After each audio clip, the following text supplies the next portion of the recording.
Hello, good day, good afternoon, good evening. I don't know what's going on. Hello, everybody. Hi, everybody. Hey, Dr. Nick. What is up, I want to watch. Ace? I want to watch Simpsons now. Yeah, me too. That's good stuff, That's the old school stuff. Classic. I'm more of a family guy now, but Yeah, yeah. You can't go but wrong with uh either, to be honest with you. oh my God, no. And how you been, buddy? Today got hit with. I'm feeling under the weather. I don't know what's going on. Willow's had a bit of a cold now for oh, better part of a week, I guess. And I Okay. think it's my turn. Like it started last night. I had something in my throat and Okay. it's gotten progressively worse. So, but whatever. I don't know. Jesus Christ. Beer will help. Well, you got a raspier voice, and you sound Mm. sexy. It's like, oh my God, what is this? Oh, So Willow got me to, she wanted me to have this. Look out. There's pride okay. flags. Gonna piss Okay, off the okay. right here. But she picked it because of that. And I'm like, fine, I'll drink it, whatever. So it says Queen of wheat beer, Spearhead Brewing Company. It's zesty and aromatic, and boy, is it ever. That's got some fruitiness to it. If I can, I mean, is that obvious? Because it's Queen of Wheat. It's Yeah, obviously going to be fruity, right? But it's a like smidge. it's a sweet fruity. It's not bad at all. It's good. This is all I'm getting at. But yeah, Willow, the beer you But got is yeah, the gay one. Yeah, it's fruity and sweet and full of love. So that's something. ah, yes. Oh, bless you. See, my wife's got it too. And Oh, dude, we are coming down to the final four here. I'm um, loving it. yeah, I mean, I know. Are we gonna? All right, right into it. Round the boards. Right. Here It, we are. Oh diving wait, in. no, I gotta press record. I didn't press record yet. That's all right. I have. So you And got a record. little bit of me at the start. There you go. Yes, that's right. You can It's always all you. fill you can always fill that right in. I'll look like I'm talking to myself and going crazy after 2 years of a podcast Having to sit through me, and I get it. oh fuck, come on. It's got to be the other way around. You got to sit through Nah. this guy going Uh, off on rants and the like. Come on now. but But I'll sure, be going off on another small rant is coming up this week. for sure, keep listening though, listeners out there. As Mike and Oh I yeah. continue to bash how boring we are. Just listen though. Just keep listening. Actually, we see you over there in Singapore. We see you over there in actually the states are starting to take it up a notch a little bit. We got some North Carolina folks listening. We got some Illinois We've been people feeling the listening. love. Some We've been stuff going feeling the on. love the last few weeks. Um, all right, out of focus. There we go. Okay, so we are gonna go right into it with around the boards. Yes, And sir. like you said, we're getting close to the it's the final countdown. Oh boy, is it Oh, ever. we're gonna get sued for that. At least for four teams anyway. Like we're Yep. getting down to the nitty-gritty here. So So before we get into our notes and stuff, this is kind of why I wanted us to go right into it. So there's a bit of an assumption out there that mhm. this is not necessarily the best. There's two assumptions I'll say. This is not necessarily the best foursome or the best conference finals. A lot of people are saying like, I ain't watching. Who cares about any of these teams?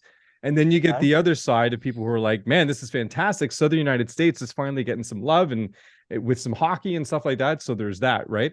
So I just right off the top, like, how do you feel about the teams that are involved right now, the two conference finals? I have absolutely no problem with any of it. And look, throw me into the category of like being just I'm a hockey fan, man.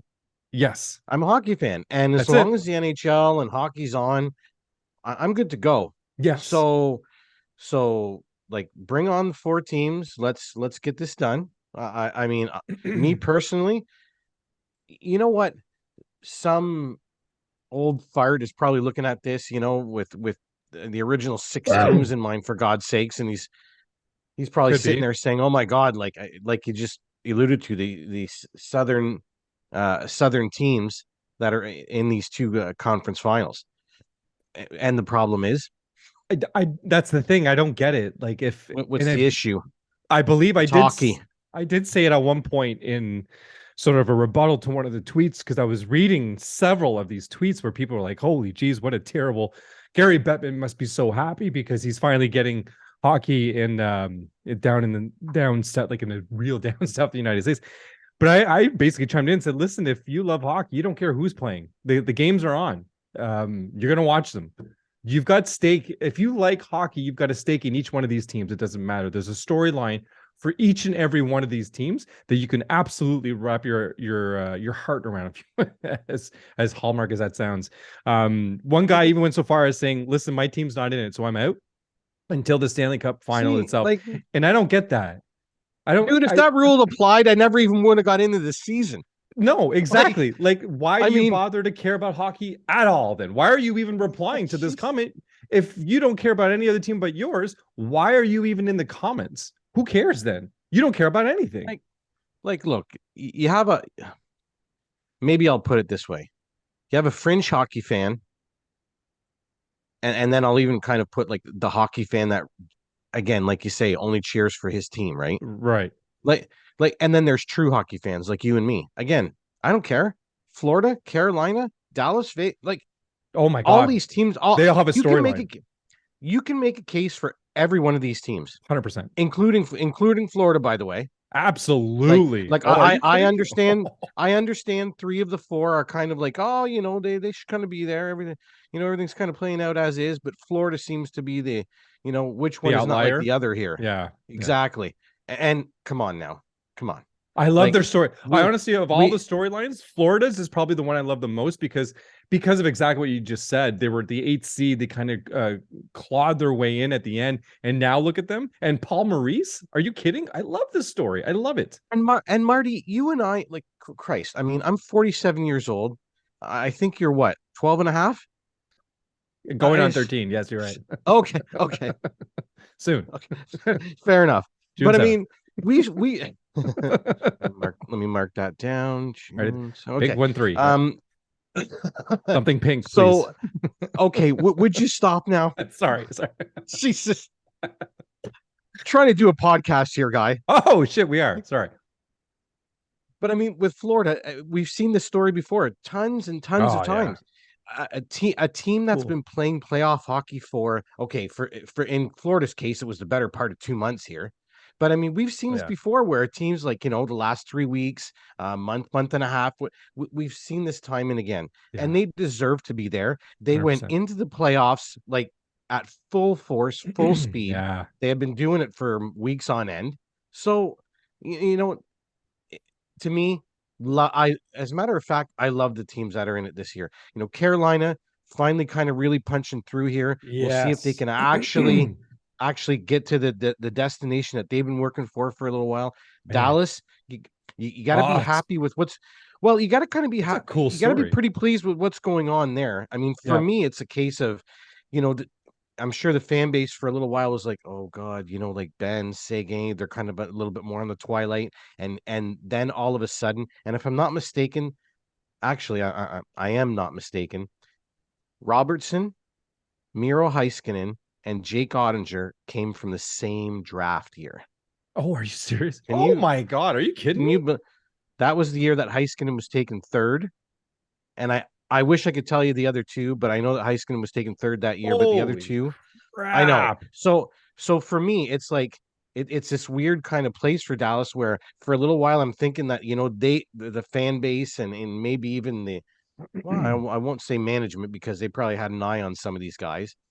But the fan base is kind of thinking, oh God, we're going to take a little bit of a dip. So 39 for Robertson? Looks like it. Yeah, he selected Robertson in the 2nd round, 39th overall, the 17 draft. So Ottinger was like at the end of the 1st, I think. I think Ottinger might have been like 27th or something. Ottinger was 26th. Very close. Very 26th. Nice. Yeah. Still, like, are you kidding me? Can we get the Dallas Stars scout on our show for a little conversation? Oh, dude.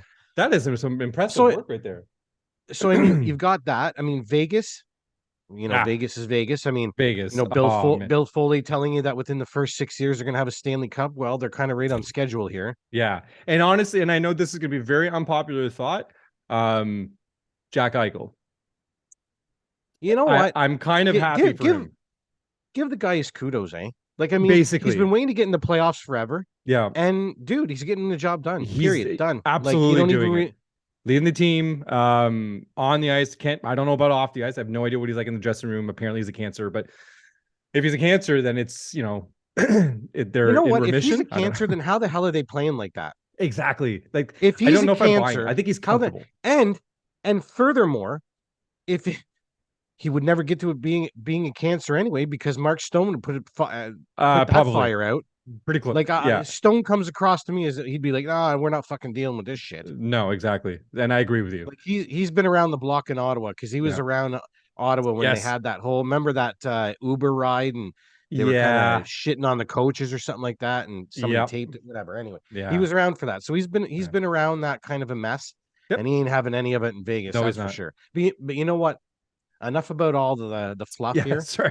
Let's get to it. Eastern Conference, baby. Oh And man. I want to get this one out of the way Go ahead. Yep. because I want us to both empty our souls on this because we both have the same viewpoint. We are talking about Florida defeating Toronto 4-1. Yeah. So Toronto actually gets a game in. Okay, that's great. Thank That's goodness. great. Baby Real steps. happy for you. That's everything that I'm going to say positive about the Leafs. Savini.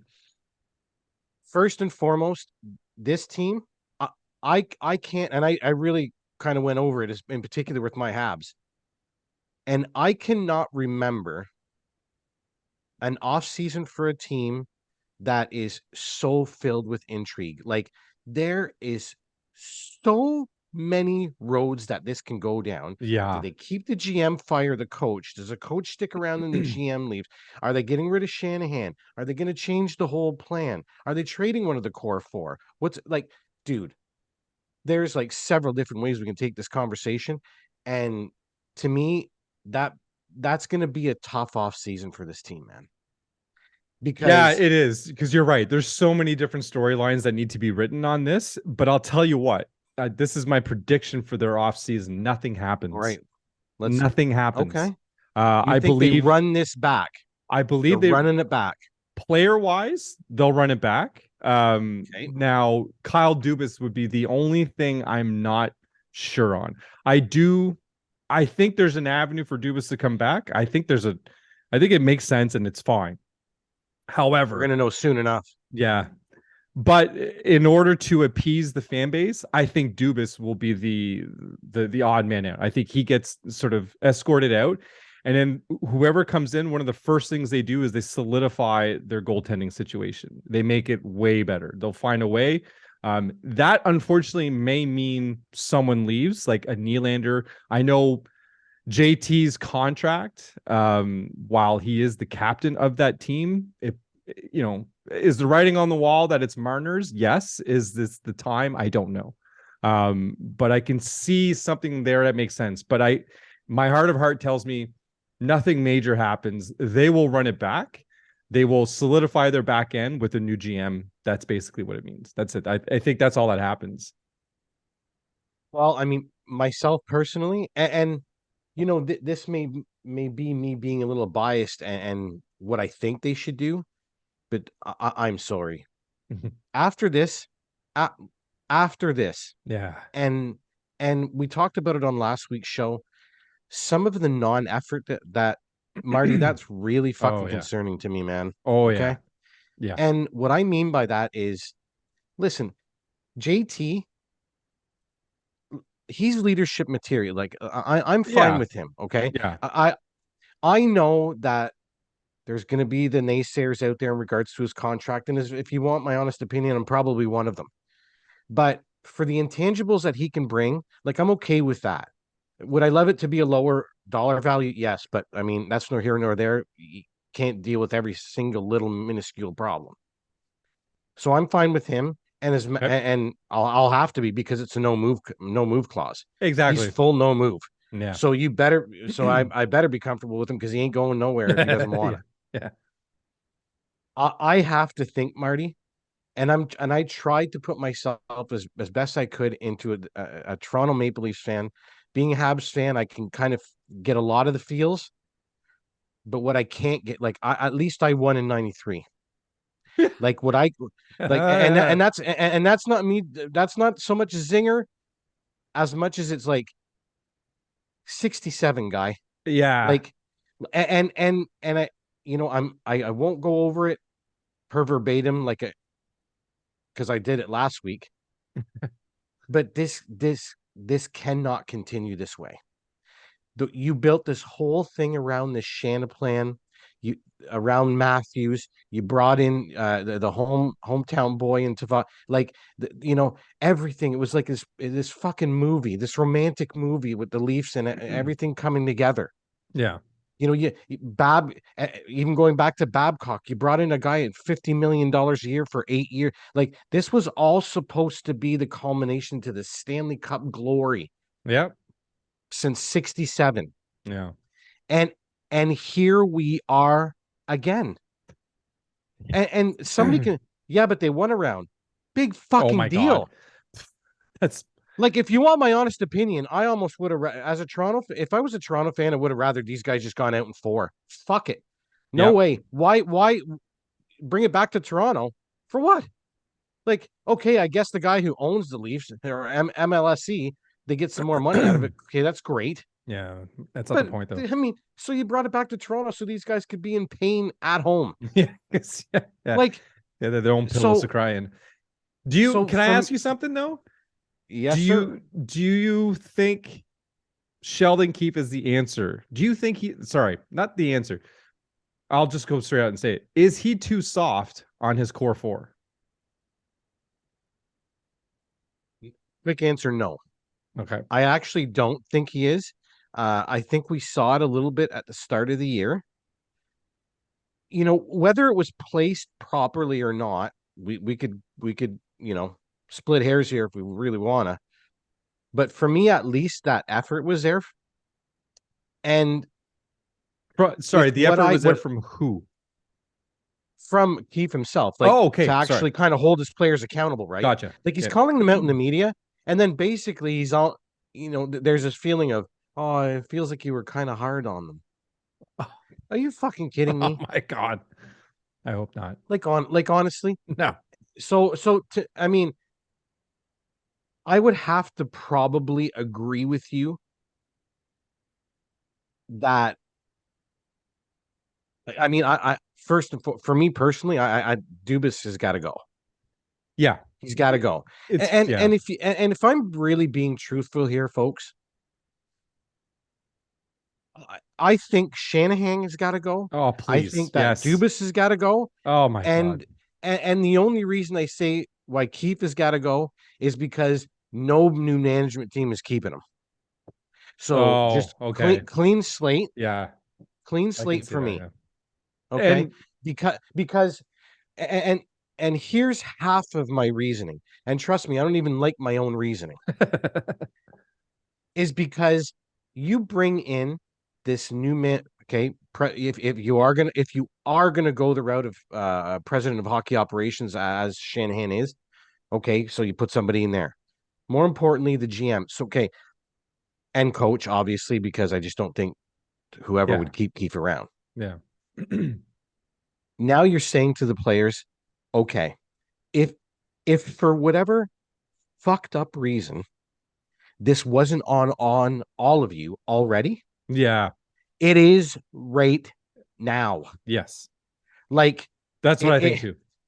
that to me, if anybody says to me the words "run it back" and the Leafs, okay, I'll see you run it back as long as you're only talking about the 23 players that are going to hit that ice. Yeah.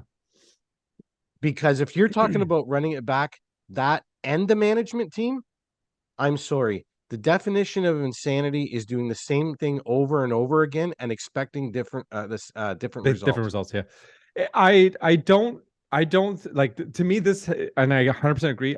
This absolutely, when you do it this way, this absolutely puts the onus squarely on the player's shoulders. Now, I'm not suggesting that a GM can walk in 1 year turn a franchise around, right? And finish the job kind of thing. I'm aware that that's a very difficult thing to do. However, in Tampa, we saw with Yzerman, right? He built that team and then left. They didn't win a cup with him. He left on his own accord. He felt I'm ready for the next challenge, so he left to Detroit, and that's what happened there. Then when he left, then they started winning the cups, right? So he built that. His stamp is on there. Dubas' stamp is still going to be there with him gone. But I believe it was the second year that Tampa won the cup after Yzerman had left. So it didn't take very long. And there was some tweaking, obviously, with the new GM. Came in, put his stamp on the core, on the team as much as he could, but basically the core was there, right? One thing that the core in Toronto is missing. To me, it's the biggest piece in all of this. If you reverse Samsonov and Bobrovsky in that series, Toronto wins. Yep. So that's the difference there. Their core four does not include a goaltender. Their core four doesn't even include a defenseman. Yes, Morgan Rielly is there. So if you want core five, but at the end of the day, I think that's the best play for this. You get rid of Shanahan, get rid of Dubas. You bring in another GM. I don't care who the president of hockey of fucking whatever. However you want to do it. Yeah. The GM comes in and solidifies that back end and leaves everything else in place. And like you said, the coach is going to be replaced by default because that's what GMs do, right? They want, it's an ego thing, or it's I don't know, it's their stamp, right? So they want their own guy, right? That's right, yeah. And they want something changing in the dressing room because they do want to see change. This team is good enough to win. We know that. But are they good enough to win the cup? That's a different conversation. The way is it constructed? Obviously not. Moving forward, though, I think that's your best plan. I think you're right. Shanahan, Dubas, Keefe, see you later. Bring in someone new, get a new coach, a new goalie. Now let's see what you can do. If you don't do it there, that might then blow it up. And when it comes to the roster, just so I'm clear here as well, I do think you break up that core four eventually, or no, this summer. Like now, break it up meaning they don't play together, or break it up like you're trading players. No, you're trading somebody out of that out of that core four. And the reason I say that, as much as well, one, you can't really trade Tavares because he ain't going nowhere. Right. He wanted to come home to Toronto, so that's the end of that. With the Matthews situation, his no movement clause kicks in on July 1. Yeah, and Arizona's no longer a team now, so he's not going there. Oh, you know what? I'm not even going to touch that with a 39.5-inch pole. And trust me, it's not because I don't want to. It's because my boy Marty here has got a shit ton to let you guys know about that later on. So we're going to leave that for a little bit later. But yeah, I mean, when it comes to is it Marner? Are you leaning on Marner? No, as a matter of fact, if there's somebody who's got a gun to my head right now, I'm probably Nylander. Yeah, I think you're right. Nylander makes the most sense. And if for nothing else, if for absolutely nothing else, you're taking the other three that would stay. Yeah. You're taking them out of their comfort zone. Your core four guys, it's over. Yep. You're next. It's over. And, however you want to play it, like whoever do they bring in a more of a two-way forward? Are they bringing in some like however they want to do it, you can do it. I mean, Nylander is going to be able to get you that. Yeah. So whatever way you want to go, and however fit you want, yeah, you can go ahead with that. But I mean, again, for me, it just really does come down to it just can't continue. It just can't. Not the way it's currently built, not the way it's currently set up. So taking it back to the series, then, do you look at this as more that Florida beat Toronto or Toronto beat themselves? I would have to definitely say that Florida won this series and they earned it. And to me, that's the difference right there between a Toronto a team like Toronto and a team like Florida. Toronto on paper has more skill, but they're not a team, right? There's something missing. There's something not clicking. It's just not enough. Whereas they're missing heart, they're missing killer instinct, whatever you want to call it. Like and for me, it's heart, man. Like I can't. Well, think It of was hard to it was if you hard to think of watch some of if you that. think of Florida right now and you think of Hart, you think Matthew Kachuk, right? But I don't end there. I go with Bobrovsky. I throw his heart in there as well too. Tell me he didn't play Throwing with his heart on his sleeve. oh dude. I mean Throwing Gudis. I I mean like like listen and here's the best part, right? And we talked about this a couple of weeks ago with Florida's first round series and how Bobrovsky kind of is turning it on a little bit here. His numbers in the second round, 4-1, even 2 goals against average, 943 save percentage. wow. So for the first time since Florida got him, he's actually living Yeah. up to that 10 million bucks. Yep. A good time And too. and you know, in the immortal words of Jay Onright from TSN, you're back on the beat, Bobrovsky.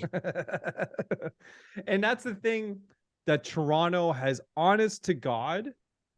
Sorry, I was going to say they never had in this whole, you know, this whole Jana core plan. four Shanda plan bullshit thing is a goalie that they can sort of turn to and say, I feel very confident this. Anderson was definitely the guy for a while. And in fact, even right up until he had to leave, the only reason he left was because of injuries, which is still, you know, plaguing him to this day.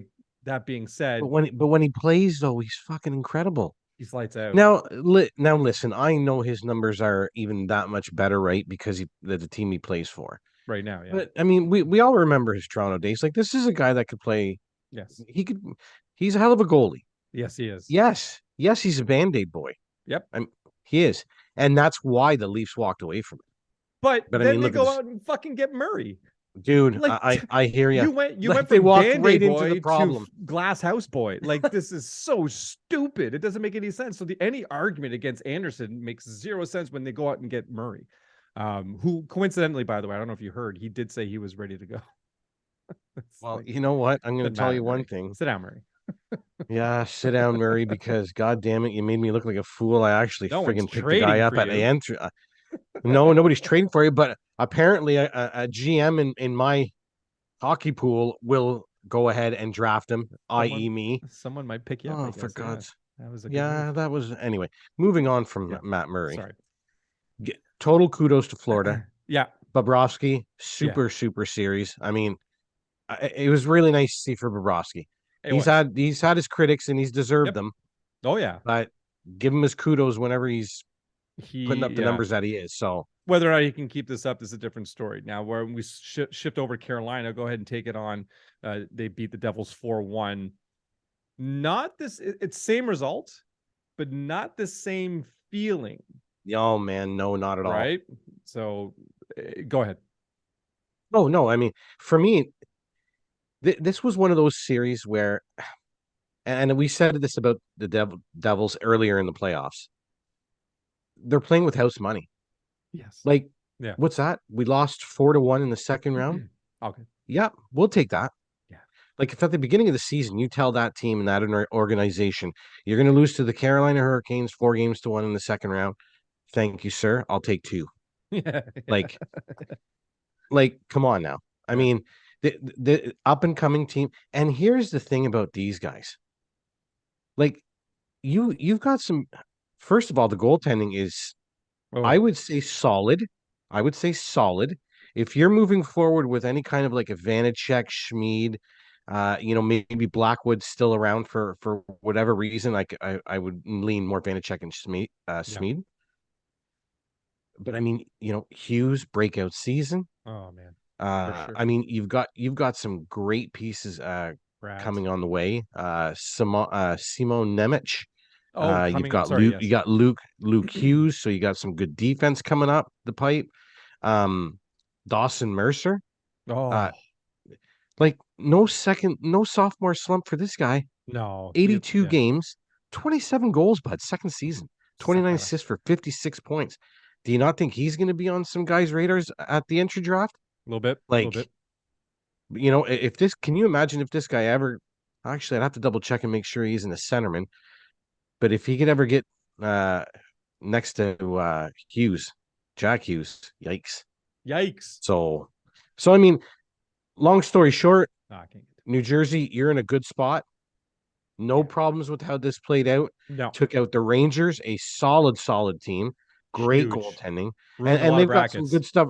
And they got some stuff coming up the pipe too there. New York Rangers back Rangers. end, Oh God, yeah. Oh yeah. Cackle is especially looking on the good over in defensive the end. Worlds, eh? I don't know if you saw Yeah, a not couple of too those bad. highlights. Holy shit. And Yeah. and, I wish and he you know, played and like that in New York. maybe I'm just smitten with him, but I really like Andre Miller too out there. I think he could 100%. be I'm all something. over him. Yep. Yeah, He's getting drafted I'm this pretty year. into him. On the Carolina side of things, I mean, not to make it sound too boring here, but it's just kind of where what we expect and what we Stay the thought. course. Yep. Yeah, like I mean, they've been doing this for a couple of years now. I mean, obviously Anderson's having a ridiculous playoff. He's Yeah. 5-0. He was pulled in game 3, That's all but right. he's got a 1.80 goals against average, 931 save percentage. He's only allowed 1 goal in 4 of the 6 starts. Jeez. So I mean, throw out the game he gets pulled in. He let 4 in, I think, that game. But I mean, for me, it's their depth. I mean, a guy like Martinook is going off. He went off Martinook. in round 2, Yeah. 3 goals, 7 assists. Yeah. So anyway, I mean, and we've talked about the special Holy teams shit. for Carolina, especially the PK, number 1 in the playoffs. They're actually number 1 in shots against too. And the only reason I kind of throw that in there is like, okay, so we're already limiting the amount of shots, period. Yeah. And then when you get on the power play, we're screwing you over there too. Yeah. Might So as well. Which, I by the mean, way, Martinook is a big reason for that too on the PK. Him and Stahl well, are actually playing like some pretty good minutes together on the penalty killing unit. The team that's why I love overall, the playoffs. yeah, That's why I love the playoffs. So yeah, is yeah, we all know what the Jack Hughes are going to do. We all know what the McDavids and the Dreisaitl's, McCarrs. We all know what all these guys are going to do. Martin comes out of fucking nowhere, yeah. Role throws players, up right? a hell, throws up a hell of a series, and you're already getting some decent production out of your big boys. Yeah, So exactly. this guy just comes up behind them, and he's like another first liner at this particular moment. So, I mean, yeah, and even a guy like KK, Kotkaniemi, he's playing Kotkaniemi, well. holy And shit, yeah. trust me, I don't want him to play well, but No, he is. So for both of these teams, in a weird way, obviously New Jersey, huge step.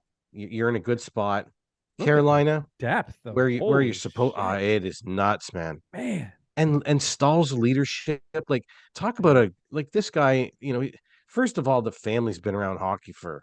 Oh God, yeah, I mean, the guy's what now, like 32, 33 years old, maybe more. So this 50 years of hockey for this family. yeah. Like, I mean, this guy knows the ins and outs. I mean, he's been through all of the battles, slaving on defense. I mean, and they're all so unassuming. Yeah, Like you don't sit there, you talk about Colorado or you talk about the Oilers and McDavid or Vegas. Oh my God, what are they doing? What kind of trade are they pulling off? And Carolina just out there in the Metro, just going about their business, yep, just getting the job done. If nobody in the media ever talked about Carolina, Brendan Moore would be happier than a pig in shit. Like absolutely. it, I've always had a little thing for this team. I mean, I Me think too. obviously owning some players from the squad probably helps a little bit, but Hmm. The I've Hartford always kind of Whalers kept them. connection, right? Oh, I mean, guy, that's for me. don't That's where it don't comes from. even. I love Oh, that. me too, man. I'm Me pulling too. it Don't for even Harvard. start For Harvard. brass Hartford. bonanza. Okay, I got to stop now, Ooh, or yeah. we're just gonna have to throw that right into the program. Let's go. But you know what? Marketing. Oh, Marketing. sweet. But I'm telling you right now, Carolina, I can't wait to see what happens for them next. Truth be told, I'm probably pulling for them a little bit. I'd like to see them take that next step. They've been here before, so I'd kind of like to see that. But you know what? I'll leave the rest to you there, Marty. Well, so in this is going to be an interesting series because if Bobrovsky continues to stay hot, um, this he will be an issue for Carolina if he stays as hot as he is currently. That being said, Because there won't be an injury problem. Like you know what I mean. He's solid that way.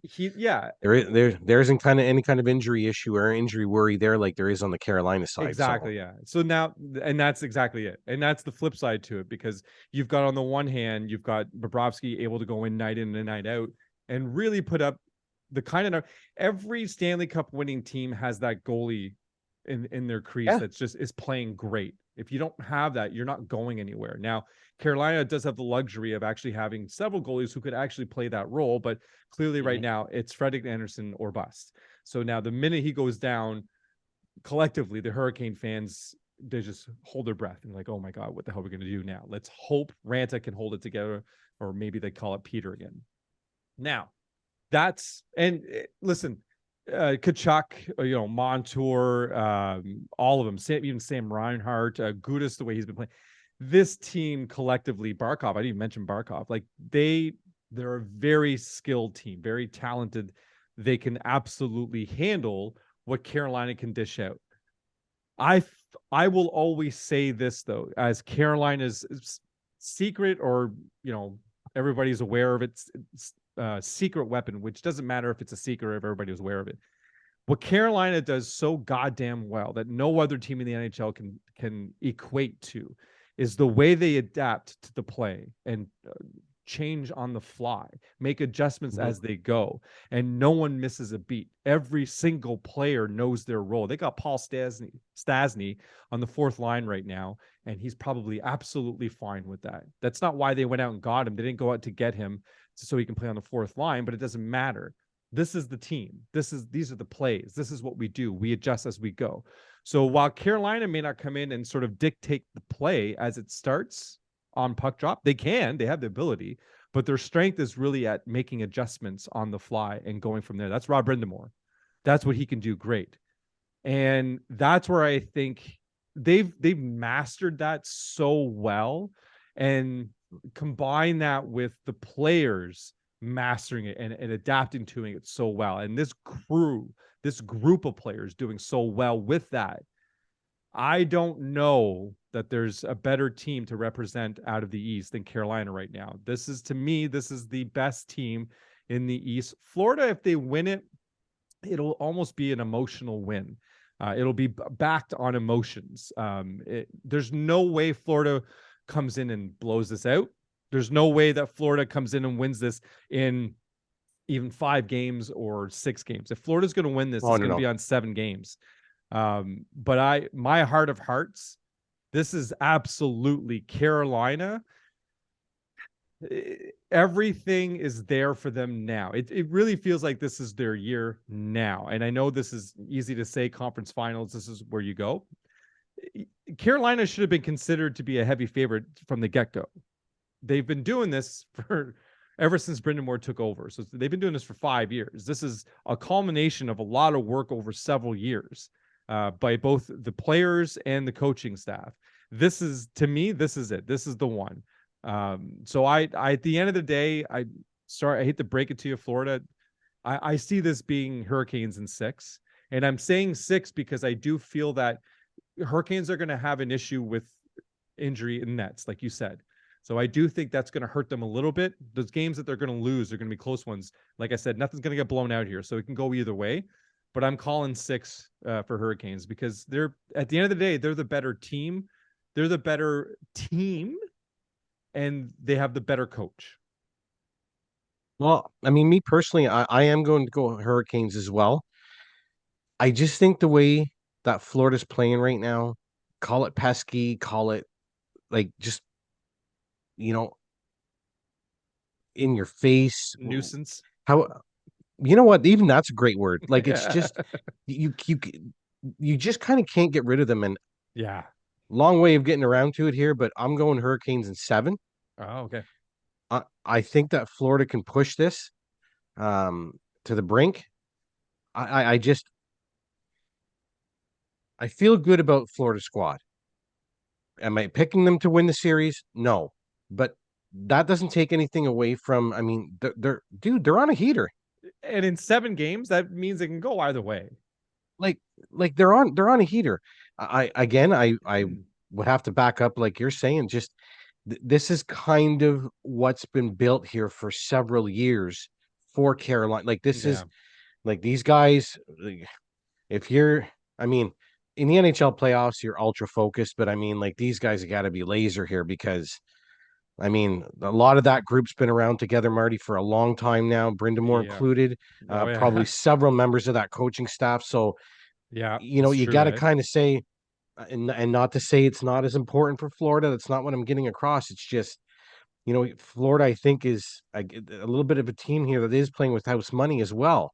I mean, you know, again, they scratched and clawed their way to get into the 8th seed, and they're making good on it. Yeah. Like, good on them. And again, like we said at the top of the show, Marty, we've seen this story play out time and time again.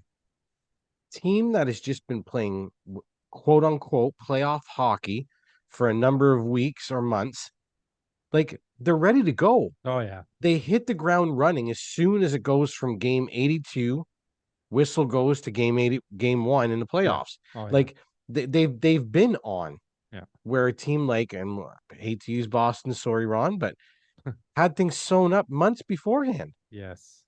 Now, still a bit of a surprise because there was always this greatest team in the regular season to play for, which they actually got. So there was always a drive, but where did it go?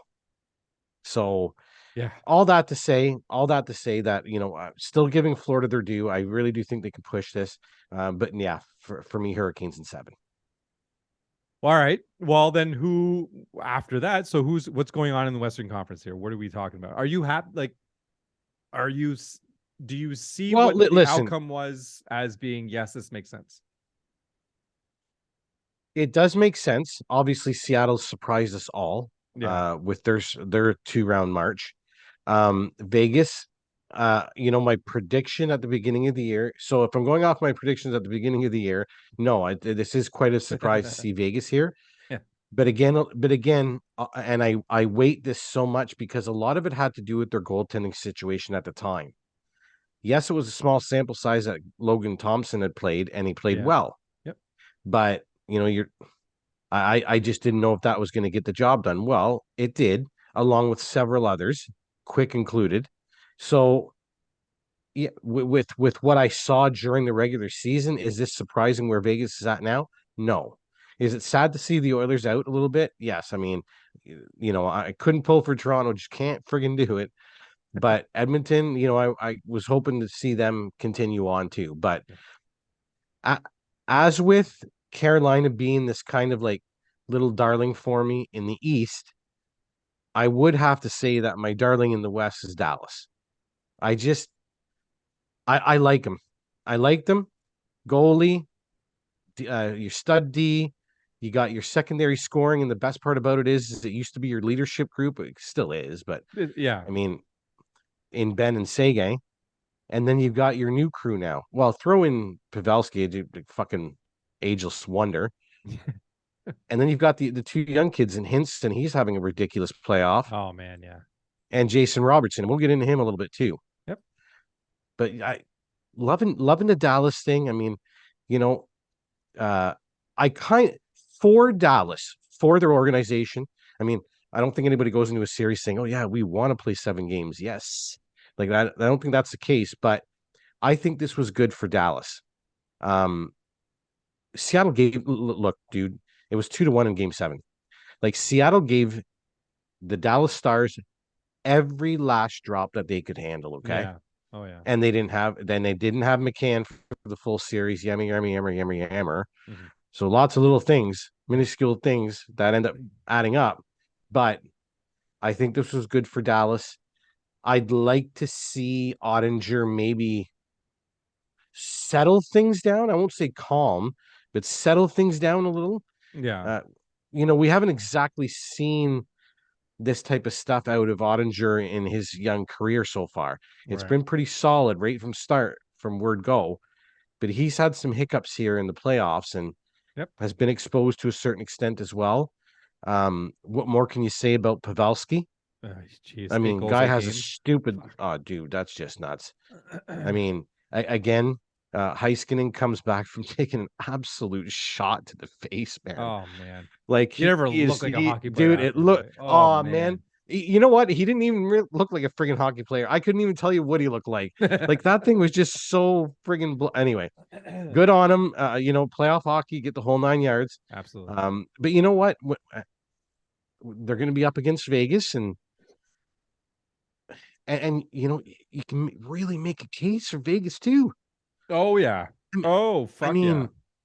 mean, Aiden Hill is playing well. I get, I'll be the first to say, Beautiful. completely surprising. Never thought I'd see this type of performance out of him.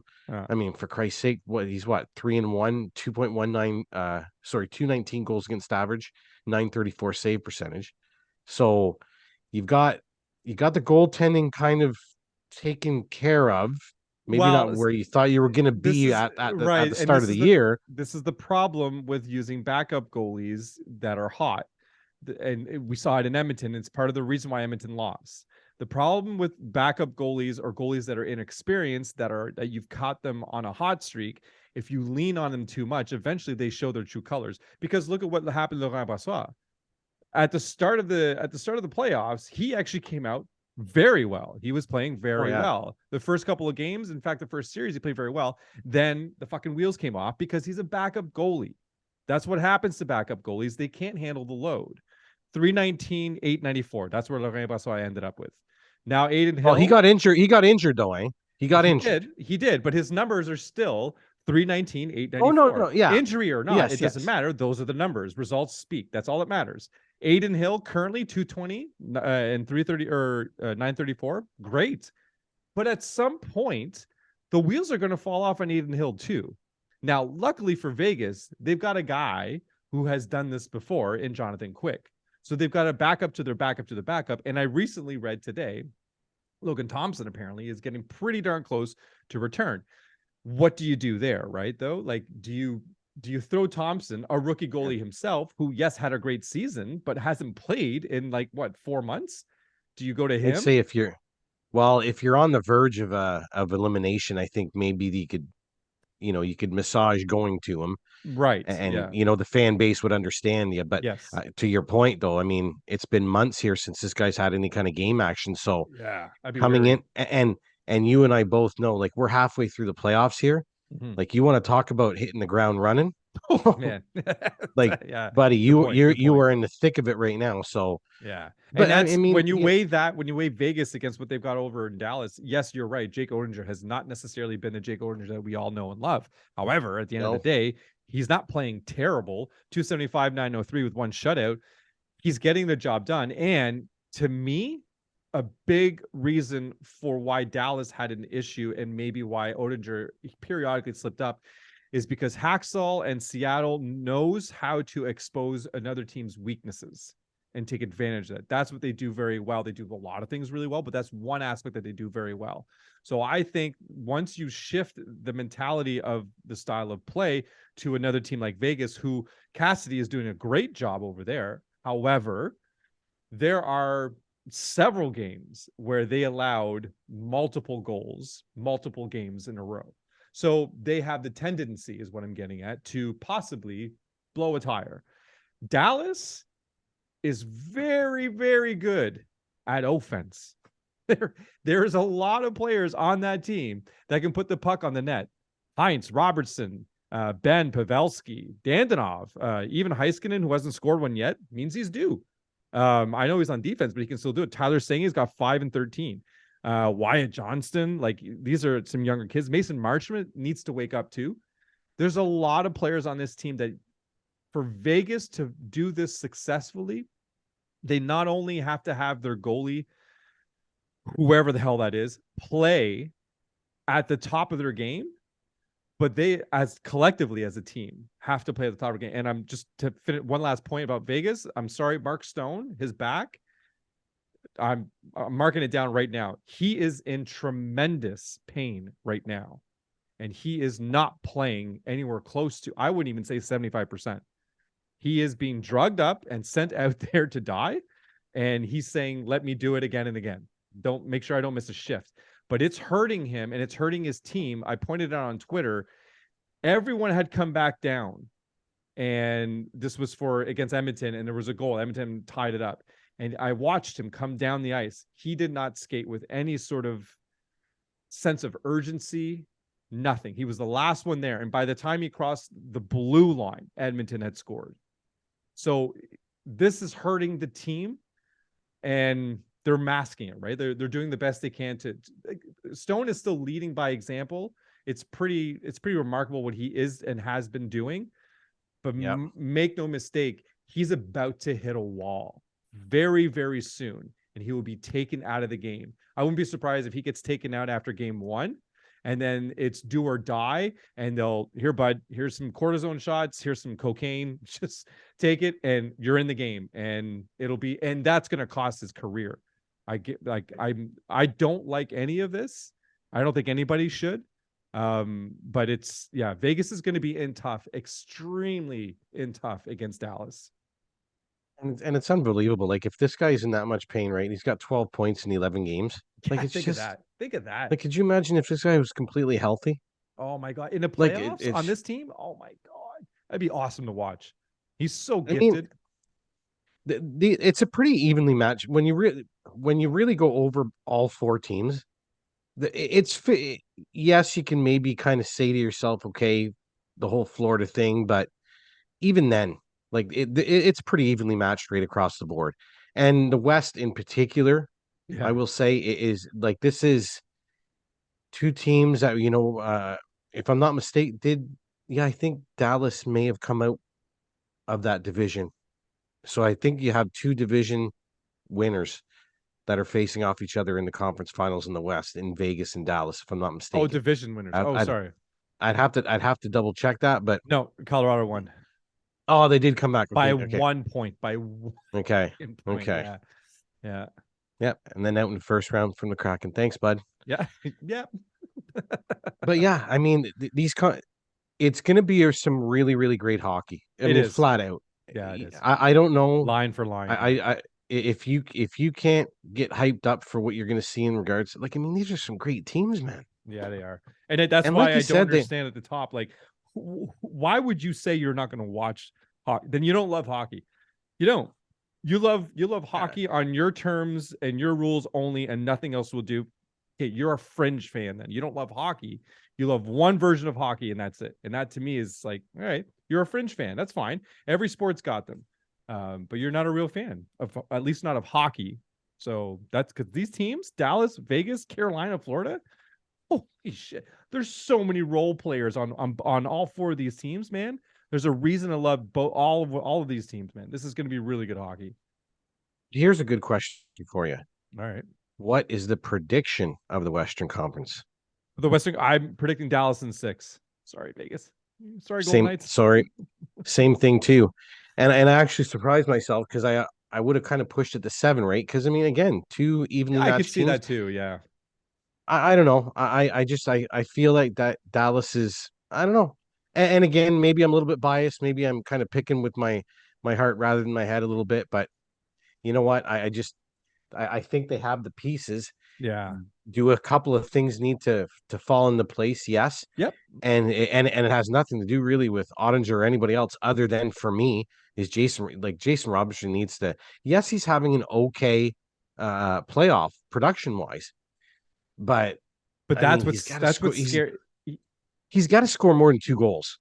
And Like, that's you're what I was having a gonna say. decent playoff guy, but man, That's what's scary about this team is that they've been able to do what they're doing with Robertson with 2, Ben with 2, Heiskanen with 0, Marchment with only 4, 6 points total. These are some of the players that they actually were leaning on heavily for most of the season to suddenly go quiet in the goals category only. Because again, Robertson's got 2 goals, but 10 assists, 12 points in 13 games. He's doing all right. Jamie Benn, 2 and 8 for 10 and 13. Again, they're doing all right. This just tells me, though, that there's a wake-up call coming. And it's either going to be this series or in the Stanley Cup Finals, because they can't get to the Stanley Cup Finals without these players. So I think, and then if you flip the switch over into Vegas, you look at Eichel's got 6, Stone's got 5, Marchessault's got 5, Stevenson's got 6, 4 for Barbashev, Carlson's got 5. The scoring is balanced. Everyone's doing what they're supposed to be doing. Things look good in Vegas. They really do. But to me, it's that goalie, Adin Hill. That's not going to hold up. Adin Hill's done this before. He has flirted with being a starter in San Jose for years.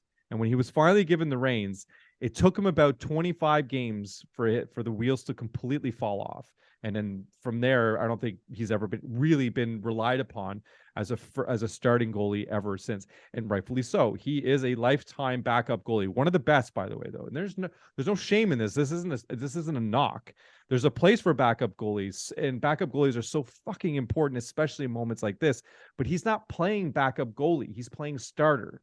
This is an entirely different role, and yes, he's playing very well. But this is not going to last. And I don't see it being in the first game.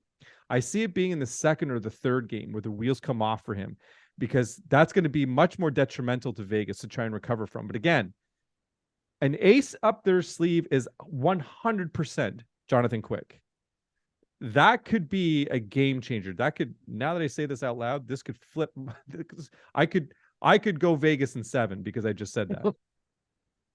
Just Hey, the listen, way I mean, it could happen. the experience alone, like, Yeah, no matter exactly. which way you can slice or dice whatever way you want. And I mean, I personally would hope they don't have to go that route. Like, I think he's done Quick. personally. Yes, Okay. but I will say this: he's got 2 Stanley Cups, and with those come the experience of what it takes to get through it. Yeah. So, I mean, it's a guy like that. Like, if I'm sitting there saying, like, I think he's done, and all he's got left is the experience to build, well, at least I'd like to have a guy that has experience of winning a Stanley Cup or 2, Yep. Yep. rather than some guy who hasn't, because he can continue to pull from it. And where his skills are maybe diminished, he can maybe be better positioning, whatever. Like, we're getting into the minutia of things a little bit, but Right. on an overall though, I mean, Hills at the present moment, Hills seems to be getting the job done. Yep. Again, I have to kind of go down your road a little bit as well, that I don't know how long I want to lean on that crutch, but what else can you do, right? Like, Brossois not available to you. He's just not. I No. mean, Logan Thompson, okay, let's hopefully he can come back into the picture. There's another option. Yeah. And like you say, Quick. So you would have to hope that the defense, the forwards, a lot of the play away from the goaltender is kind of helping that cause out a little bit and not putting so much strain on the goaltending position. But they have whoever it is in net. I will say this: whoever it is in the Vegas net, they have to at least match Ottinger. You Yep. have to do it. Yeah. I mean, you don't necessarily need to beat him to win a game.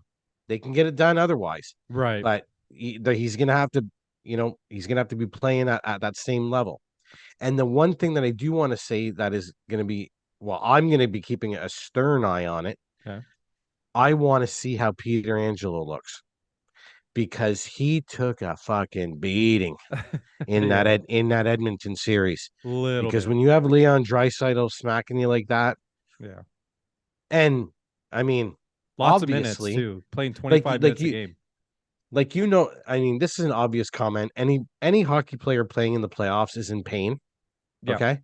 But when I say, like, you've got Peter Angelo who's taking a stick and tomahawk chopping it at Yeah. Draisaitl. Like, this guy's in pain to the point where it's coming out in anger.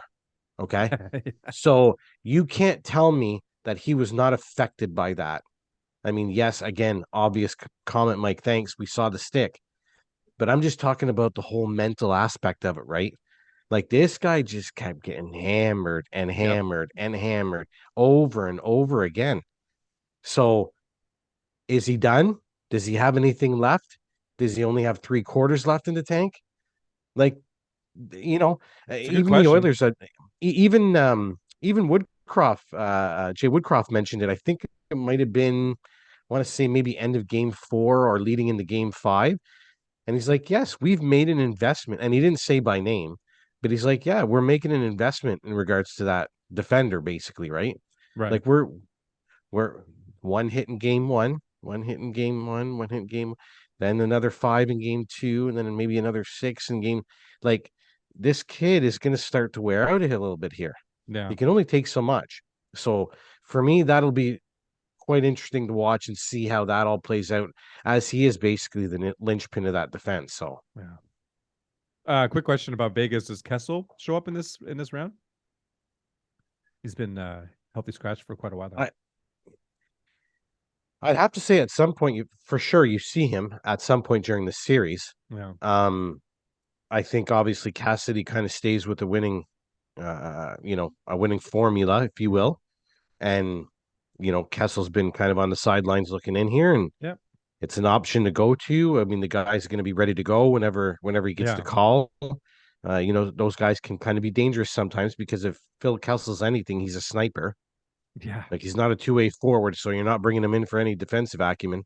Probably not. Like, so these we've again, that's another story we've seen time and time again. Kind of guy comes out of nowhere, pots a couple of goals in game 6, or Yeah. has a hat trick in game 7. Yeah. And I mean, Kessel's been around. I mean, he's been around the block. He knows how to score. I mean, Yep. he's played with great players, and Yeah. he knows the gig. So it's quite possible. I would for sure we do see him in the series. And keep an eye out. If he does get into the series, he could be, that's the type of guy that could easily come in there, 1-1, goal and assist. He wants to go. Goal and 2 assists. So I can see it. He's not that prototypical scratch that's just sitting on the sidelines. He's he's a 40-goal scorer here, so former anyway. All right. Well, and that does it for Around the Boards. And with Check My Fanny on hiatus, we're going to move right into Beauties and the Beast. But just quickly before that, we will take a short commercial break for a few words from our sponsors, and we'll see you when we get back. Nice. There it is. Done. You're hammering this home the last few weeks, bud. Yeah. Well, I mean, fuck, episode 28. Maybe we should get it right. And then add on the other 33 episodes from season 1. Exactly. Yeah, that's true. We're catching on, folks. We're starting to catch on.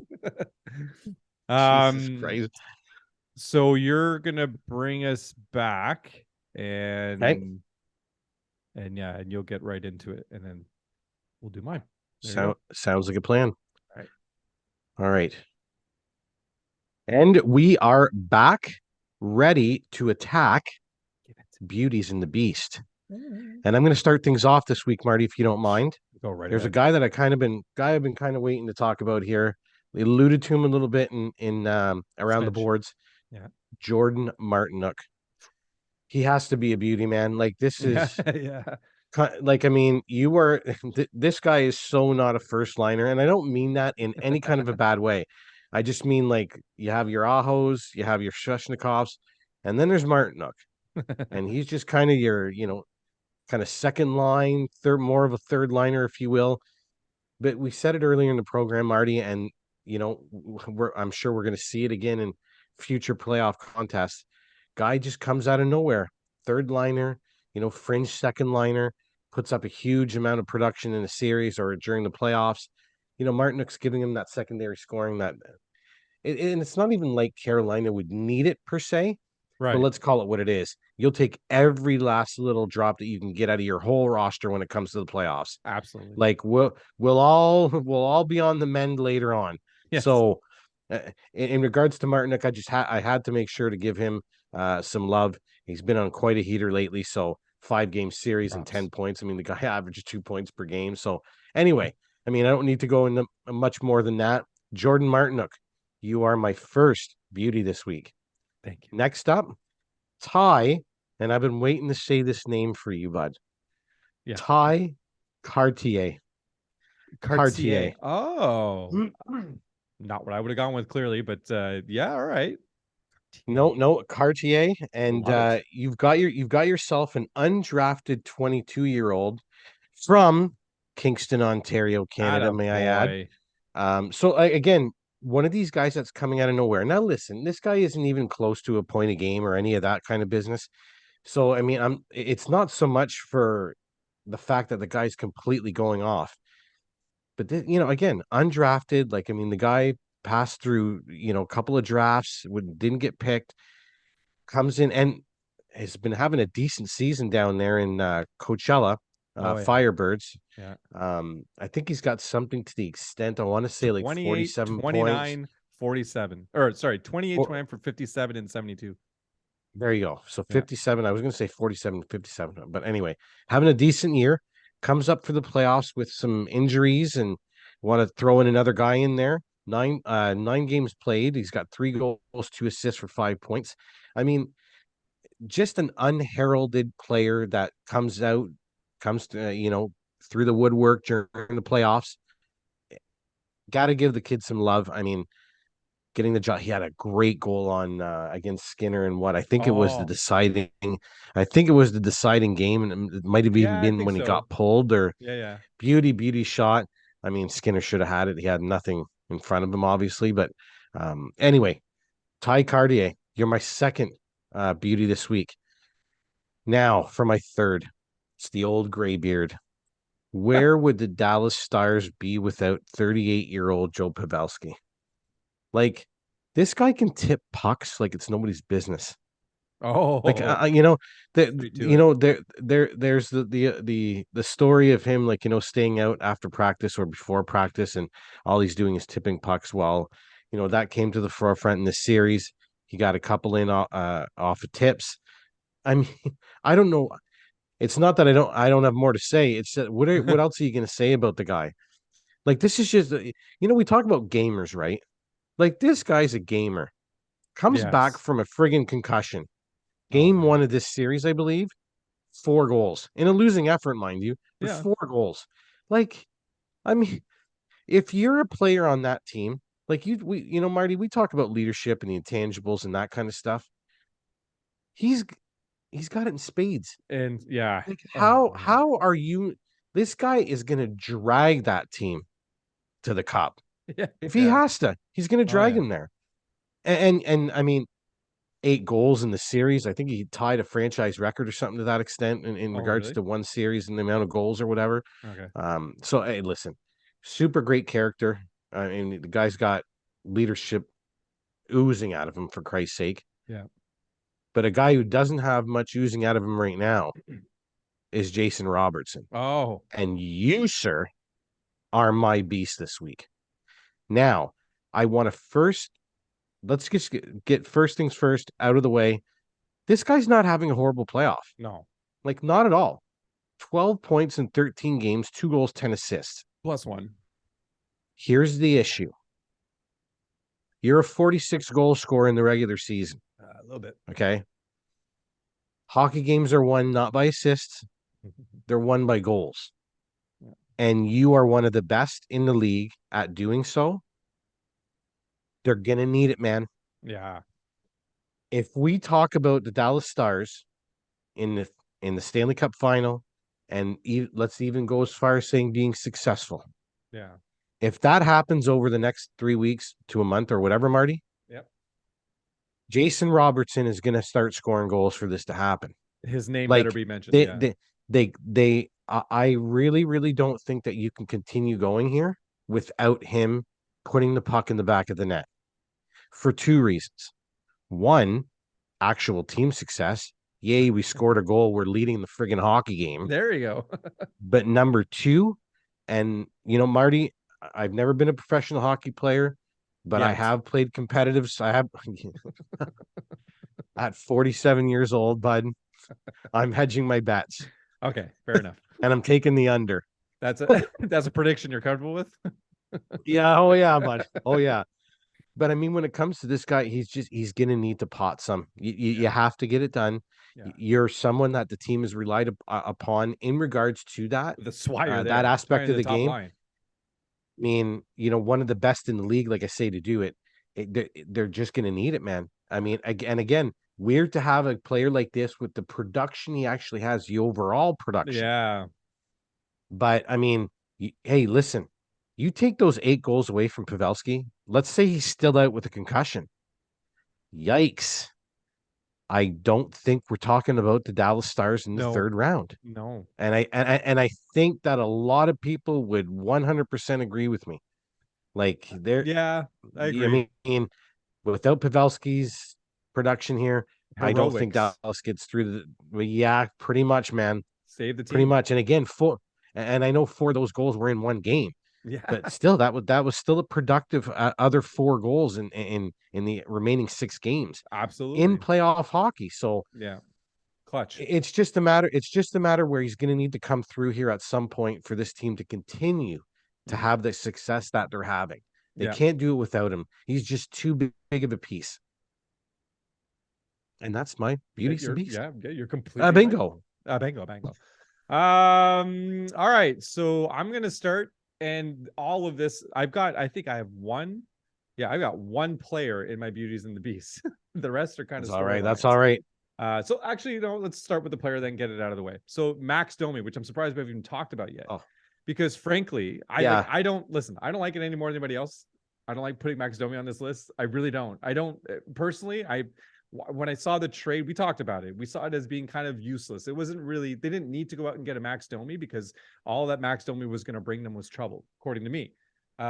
However, what he's done is 11 points in 13 games. He's essentially, and none of this is on the power play. This is all even strength. So I believe he's on the second power play unit. But how many minutes is he really seeing? What kind of minutes is he really seeing? I don't think they're looking at him saying, buddy, we need a goal. That's not why he's there. He's there to get under people's skins. He's the Brad Marchand of this team. And he's kind of filling those boots really well because he's doing a bit of everything for this team. So again, we talk a lot about players coming in and stepping into a certain role, right? Now they're that role player. Now there's a storyline with that player. Well, Max Domi is that player for this team right now, where he's got a bit of the heart of this team on him, and he's kind of driving it to a degree. I'm not going to say he's the reason why they're winning these series, but when you've got him on the ice, he is not the liability that I thought he was going to be. He's very much a very smart, productive player for this team, especially right now. And I want to say, even down the stretch, he was a healthy scratch for them in the regular season. He wasn't actually seeing a whole lot of minutes. And then all of a sudden now in the playoffs, he's showing his value. He's showing his full worth. And again, 11 points out of 13 games. Listen, you can do a lot worse than leaning on a guy like that. So as much as it pains me to say it, because again, I'm not a big fan of Max Domi's game, he is a very good hockey player right now for the Dallas Stars. So good for him. He's my first. I got to say about Max Domi in round 2 against Seattle. Yep. I don't know how much more productive you want a guy that's playing on your. Well, he's on the second line, by the way. Yeah. With Tyler Seguin and Mason Marchment. Yeah. Is being deployed on the second power play unit at center between Johnston and Dadanoff. Yeah. Seguin on the point on the second power play unit, by the way. Mm-hmm. He was 2-6 in that series, 2 goals, 6 assists. Like, here we are talking about Jason Robertson again. Overall numbers, great. Goal scoring numbers need to kind of come up a little bit. But when you got Pavelski, when you've got Max Domi, again, we're going to throw in Tyler Seguin, Jamie Benn. Again, you mentioned it. Wyatt Johnston having a 20-goal season in the regular season as a rookie. Again, you have a team where it's like, okay, Robertson's not getting it done for us right now, but there's some others that can fill in the gap until, you know what I mean? Again, I don't think you want to lean on that per se for a length of time. You do want to get Robertson going here. But again, it's one of those things where, like, and we didn't like. It's not that we didn't like it. We just kind of thought that, okay, ho hum, man, you're adding a third liner. I get it, but upon reflection, if you will, I mean, this is still a kid that can put, has got some skill here. He's got skill. He was taken high in the draft, so good bet from on Dallas's part. And he certainly paid dividends in the second round, that's for sure. And he's only averaging 50 minutes. If I'm looking at his team, is actually 24th on the team in terms of time on ice. So that says a lot. He's might be down at the bottom in time on ice, but he's third on his team in points. So he's not like he's not being relied heavily on, but when he is playing, he's producing. He's, in fact, you're going to go as far as saying he's overproducing. So that's why you believe at some point, for sure, wheels are going to come off at some point, but you ride it until you can't anymore. And that makes sense. That's what you do for sure. But Domi has had 2 years, 2 very good offensive years, one in Montreal and one. And actually, I will go as far as even saying 3. The one he was having in Chicago this year, considering the talent or lack thereof that he was surrounded by in Chicago, very impressive that he would put up the numbers that he was doing. So he absolutely has the skill to be able to keep doing this. So that's enough. That's enough, Maxim. Show me. Way to go, bud. Yeah. All right. So one of the first storylines, Seattle Kraken, I kind of have to go into this, but more specifically Hacksaw, because I actually looked a little bit more into Hacksaw specifically. And what I'm going to say is, so Hacksaw started out with Philadelphia 15 and 16 and made it to the playoffs. He lost in the first round. And again, first year, right? So not bad. Next year, out of the playoffs, unfortunately. But the year after that, went to the playoffs again, but lost in the first round as well. So then the third year, he got the axe, I think, somewhere around 30 games in, something like that. They actually had they were like one game under 500, but obviously Philadelphia felt like no good enough. Right, no problem. He goes from there, he goes to Toronto. The first year he's there, he's under Babcock, and they do okay, not great, but okay. And then the second year, they did very well. They actually took the next level, and he's part of the assistant. He's the assistant coach, part of the coaching staff. Learns a lot. A lot of people around him doing very well. And then he gets a hold of Seattle, where in the first round or in the first season, we all know what happened. Not much, but now in the second season, look where we're at. So what I'm getting at is he had I think 30 years or so, not 30, but a lot of years coaching North Dakota, all of them very successful. I think this is the perfect storm for the perfect coach, for the perfect team, for the perfect players on that team. The combination of everything really just coming together. Hacksaw's stamp on this team is so evident that to suggest that he is not one of the key cogs as to why this team did what they did and so well would be an insult to not just him, but also to Ron Francis, who went out and got him. Because when he did, we all laughed. We all thought, what the hell are you doing? This guy did nothing in Philly, hasn't done anything at the NHL level. Why are you doing? You've got so many other great opportunities. I believe at the time Bruce Boudreau was available. Why not go after him? He's great with young talent. He's got the proven track record. No, Francis saw something or heard something, or both, about Hacksaw that he thought this is the guy for this club, and then proceeded to go out and start signing players strategically to fit into that mold. And Hacksaw just took that mold and ran with it, and look what they did. Losing game 7 by 1 goal means you may as well be in the conference final. There's no difference. Dallas earned it for sure. You would say the exact same thing about Seattle if Seattle was currently up against Vegas. So it's one way or the other. It's 7th game and it's by 1 goal. The better team won for sure. But if there's an argument on either side, it's that they both deserve to go win it. So Seattle very much deserves to be in the playoffs every year. I don't think this was an outlier year. I think you're going to see them right back into it again next year. They're going to do something about their goaltending situation, hopefully. Frank Kuz not Frank Kuz, but Grubauer kind of surprised me a little bit. I think surprised a lot of people, really. And that had a big hand in why Seattle did so well this year. So there's a slip up there, but they still get in the playoffs next year. I do expect them to be in there. I don't see this as being, like I said, this is not an outlier season. This is very much who this team is. This is very much Hacksaw's team, and they deserve it. Well, I mean, when it comes to Seattle, hey, listen, going back to my predictions at the start of the year, didn't even think they were going to be in the playoffs. So surprise number 1. Yeah. Surprise number 2, Marty, like you, I was a little, I mean, it wasn't this ridiculously horrible hire, but I was just like, kind of this, like you just said, I mean, didn't really do much in Philly here. Like, what's the catch? There were better options, right? There were better options. That's what surprised me the most. Well, we thought at the time, yeah. We thought, yeah, exactly, yeah. So, surprise number 2 there.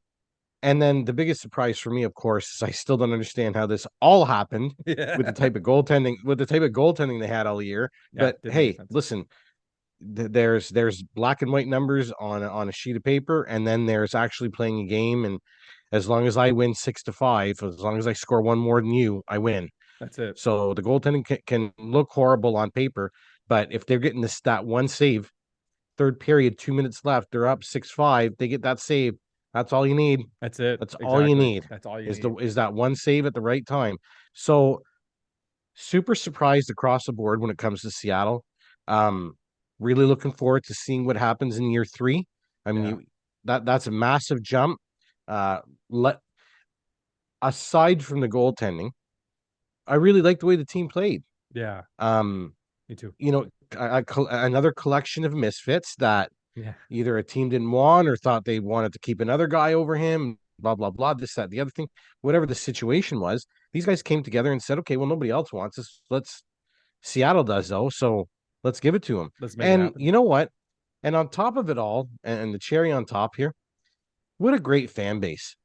Yes. Like, Absolutely. knowledgeable, super loud, uh, exciting. I mean, it was fun to watch Seattle Kraken games. I mean, Yeah. I can't sit here and tell you I Absolutely. watched a plethora of them, but I mean, I got to experience it a little bit more during the playoffs here, Yeah. and very enjoyable. Like Yes. love the fan base, very, very into the game. I mean, they're just knowledgeable fans, right? You're in Seattle, for Christ's sake. I Yes. They know mean, their hockey.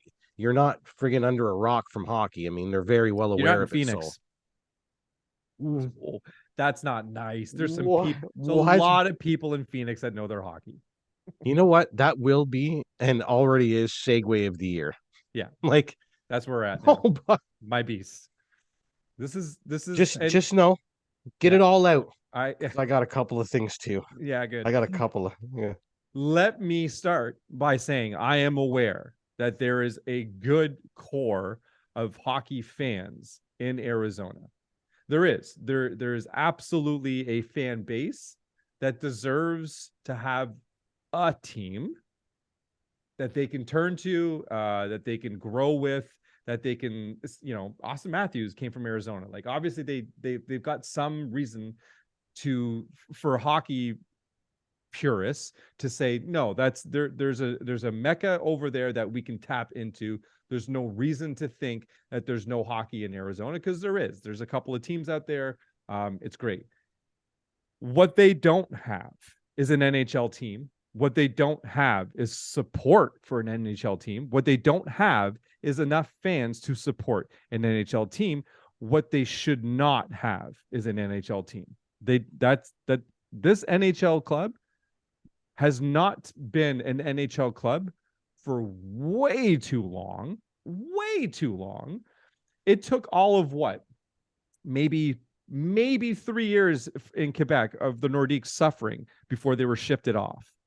And by suffering, I'm not even sure what I'm referring to, because it's not like there weren't people asses in the seats. I think it was because the arena, that's what it was. It was the arena, right?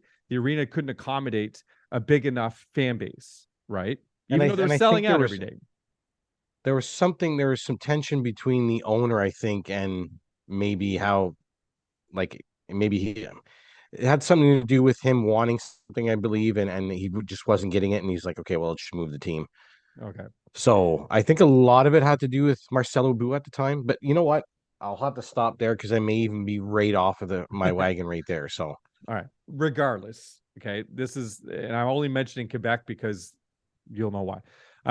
This is Gary Bettman's project. This is a science project, and it's gone terribly bad for way too long. Everyone has seen it. Everyone's known about it for way too long. He continues. It's like there was a tweet which I thought was perfect. It's like, we Arizona fans, we don't want a team, and then it's Arizona community, we don't want a team, and then it's the NHL, we don't want a team in Arizona, and then it's Gary Bettman.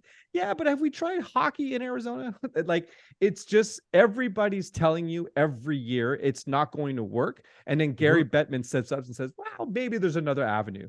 Like the statement that they put out today, where they said, "Oh, we're disappointed with the outcome, but we're excited to work with the ownership group to find the next avenue." Like, what are you fucking doing? The horse is dead. It's been dead for years, but you keep putting a fucking what's that thing there? Where you're like, clear, and then trying to revive a dead horse. Back away. Dig the hole already and bury it and move the fuck on, because this is insulting to other clubs that have been waiting for. And I swear to God, if a team ends up in Atlanta again, I'm gonna fucking do something about it. And I don't know if it's going to be illegal or not, because I swear What is the concept there to put a third franchise in Atlanta that is clearly not going to work again? Meanwhile, you got Quebec over there selling out game after game, 18,000 in the last game for the Quebec Remparts. Meanwhile, Arizona's average was under 9. Like you can't even compare the two. That arena is ready to take on an NHL team in Quebec, 100%. And Quebec has deserved a team for far too long now. But please, my God, do not end up taking this team and going to Atlanta. I've heard Utah now also, which I guess makes sense. I've heard Houston. Fuck off. No, absolutely not. Do not put a team in Houston. This is insulting to the markets that deserve a team like Quebec. So Arizona, Bettman, both, and please, my God, please, Gary Bettman, get out of the way. Look at the deals he's made with ESPN. ESPN, it was an elimination game, and they were showing a 9-1 baseball game. Meanwhile, the elimination game is going on between Vegas and Edmonton, and they're showing they've got the audio of the 9-1 ball game, but they're just showing the video of the game between Edmonton. What are you doing, ESPN? But that's, again, to me, you take a step back. That's on Gary Bettman. Nobody's taking the NHL seriously as a Big Four because Gary Bettman doesn't know how to do this right. And he's been fucking it up for too many years. Get out of the sport. Go back to basketball. You've got, and honestly, they don't need you. Friggin', I forget his name now. The Silver. Commissioner. Silver, thank you. Adam Silver. He's doing a great job. Bettman just write it off into the sunset. You're fucking done. And one more thing about Bettman, I love. They gave him some sort of lifetime achievement award, and they delayed the announcement to coincide with the results of the Arizona committee meeting, and which blew up in his face. So he got an award on the same day that his fucking experiment blew up in his face. Thank you very much. Yeah, beautiful. Get out. Listen, when it comes down to it all, I'm not going to say much different than what Marty just told you guys. But what I will say is this. Bettman needs to get off of this hill. Okay? Because as you said, Marty, this has gone on so this is embarrassing. Okay? This is embarrassing now. And you going right off to the top, Marty. You got Arizona State University building a great hockey program out there. Yeah. Hockey is not dead in the desert. Okay? Like it's alive and well. Yep. And others will continue to to rise to the top and go through the US development program, a la Austin Matthews. There will be more. Yeah. But what there can't be, and you said it plain as day, Marty, is there cannot be a hockey team in there anymore. Okay? Not an NHL team, no. What and even Sylvia, I was telling her after work today, they're going to be playing in that arena next year, eh? Oh yeah. Like there's an announcement that was out today that they have 2 more years on that contract. For sure 23, 24. Yep. I don't know about after that, only because of the announcements that I saw. Okay. But you got to be kidding me. Like a 55, if I'm not mistaken, it's 5,500 capacity at Mullet Arena.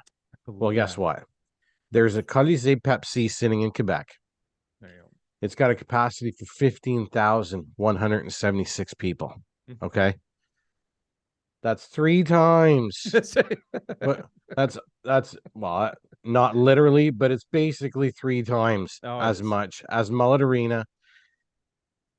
I mean, Montreal and Quebec, the rivalry, the filling of the seats. And listen, yes, we're Canadian boys, so of course we're going to be pushing for our Canadian city to get another team. But I'm pushing for logic. At this point, I don't even give a damn if it's in Quebec. I just don't want it in friggin' Arizona. I'm sick and tired of reading about Tempe, Arizona, about Glendale, about Gila River Arena, about being kicked out, about political garbage that is dealing. I'm so done. I'm so done with this. Please, last Gary, round of votes get off that hill. There are The population, Nobody wants this they don't team. want it. The taxpayers don't want the team. They just told you, we don't want the team. We don't care. Get rid of it. It's what they said. And Bettman's just sitting there like, fucking eat it. Eat it. Take it. And you know what? I even went as far as saying to a buddy of mine, you know how when, in this case, Bettman, right? Okay, let's say he's around for another, I don't know, 3-4 years. Let's make it around number 5 years. Okay, great. So in 10 to 15 years, when the documentary comes out about Gary Bettman, Yeah. I want to hear his fucking reasoning as for why he wanted to die on this hill. I really do. He's not going to tell. I really, really want to know. Like, what is it? Is it ego? Your horniness with friggin' Arizona? Like, I just, it's gone to, you know what? It's bugging the fuck out of me now. Yeah. Like, it's gone to, like it wasn't before. True, it's though. just, it's like, honestly, I need to know, Gary. I need to know. I need you to explain it to me in plain English. Why are you still trying to run a hockey team in a place that Marty has just mentioned does not want you? Like, I just, like, it's the whole, it reminds me of the whole Dumb and Dumber. So you're saying there's a chance. Yeah. Because why? Because there's currently a team there? It's just like, honestly, it's gotten to the point where it is embarrassing now. Yes. It really, really is. I mean, Bettman, can you imagine, like, no how does Clayton Keller feel? Okay.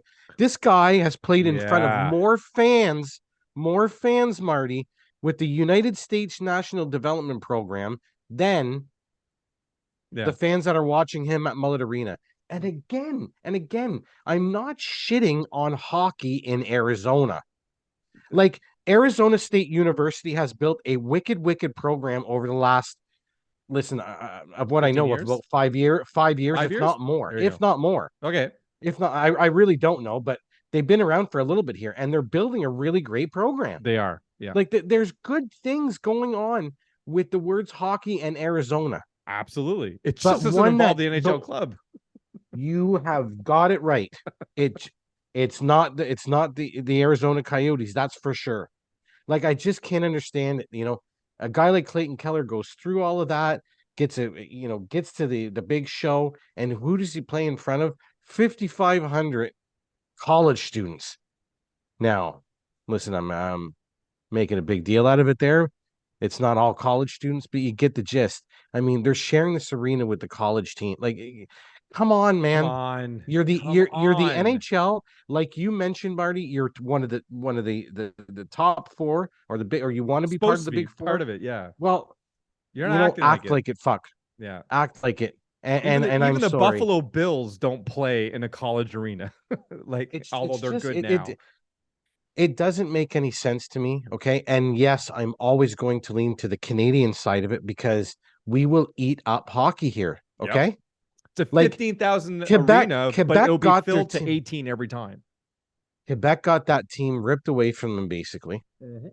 Like, the same thing is going to happen with Quebec that happened with the Winnipeg Jets. Like, yes, it's on a smaller scale out there in Winnipeg, okay? It's not this big money maker like the Leafs are, okay? It never will be. But they got something good going on there. Absolutely. Like, owners that were, I don't want to go as far as saying they were based there, but you had owners that were committed to the, and I mean really committed, okay? Not like committed for 10 years and then move the fucking team. Like, True North, like, hey, man, they planted their feet in here and they did it the right way to get that team there. Yeah. You can't sit here and tell me, with all of the intangibles, the rivalry with Montreal, like, Winnipeg doesn't even have a rivalry with anybody. No. And they're a successful club. They are, yeah. Like, can you imagine just the rivalry itself between Quebec and Montreal back again? Oh my God. Dude, that province is going to rip each other in two. It'd be so good for hockey. Both north and south of the border, it would be really good for hockey. Like, and that's what Bettman. That's what's the aspect that Bettman, I think, is really, he's really dead set on, is that success in Canadian hockey does not translate to success down in the States. And I think that's wrong. It's wrong on so many levels, mainly because so long as the sport is doing well and represented well, it'll continue to churn out really good games, really good players. And that's what Quebec does. Quebec has been producing some of the best hockey players as long as hockey has been around. So if you've got another club for them to play on, trust me, they're going to draft Quebec players. That's just what French Quebec people do. They love drafting their own, which, like, right or wrong, that's just a fact, and that's what's going to happen. So what my point is that this is going to increase the talent level on the ice by having a representation in Quebec. And trust me, talent on the ice means better product, and better product is good for everybody, both north and south of the border. So if you've got a really strong fan base from that follows Quebec, when they go and play against South Florida area, but fucking Carolina, it doesn't matter where they play, you're going to have fans show up, and they're going to be, they weren't showing up before, they're going to be showing up now. And that hockey on the ice is going to be good. That'll be good quality hockey, which is, again, good for hockey, good for the NHL, good for the owners. You want a team you don't want a team in a place that isn't winning and is just hemorrhaging money every year. You want a team that's going to succeed and bring in money every year that benefits all of the owners. So to argue against that from Bettman's perspective makes no sense to me whatsoever. So again, while I am, obviously saying Quebec should get the Arizona Coyotes, I'm not against a team from the States also getting this team, but let's make it make sense. Let's not go to Atlanta. Let's not even talk about Atlanta, a third team in Atlanta that's going to fold in 4 years again. Let's not talk about a team in Houston, which, I'm sorry, isn't going to work either.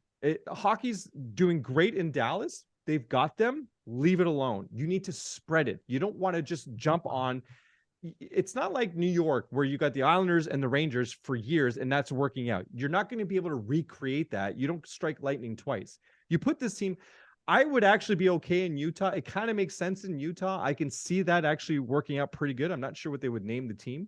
The Utah Mormons, I guess, or something. But anyways, it would make more sense there. Oh my God, could you imagine getting Hartford back involved? Anyways, I'm getting ahead of this. This is too much.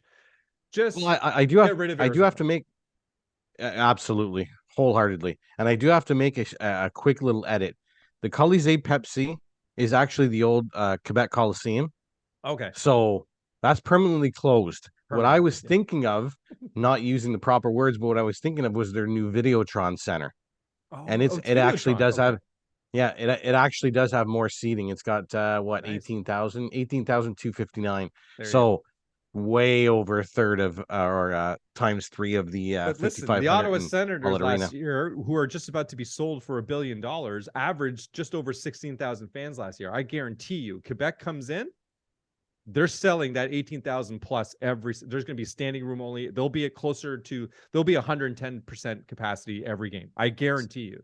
Which to me, as an owner of a separate team, but certainly be more profitable. Fucking do it. Do it yesterday. What is the delay?